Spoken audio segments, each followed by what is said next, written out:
Meet White Venom, made by the German customizer Motorcrew. It's part of the Honda Custom lineup for this year.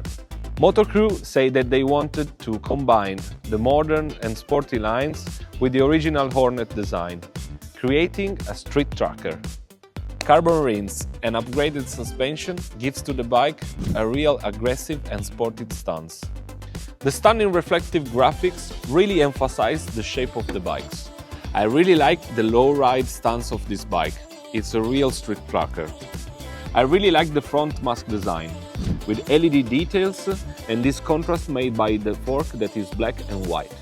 I really love the truck style exhaust, especially the heat cover that they put on it. White Venom is part of the Honda Custom competition. Vote for it at hondacustoms.com.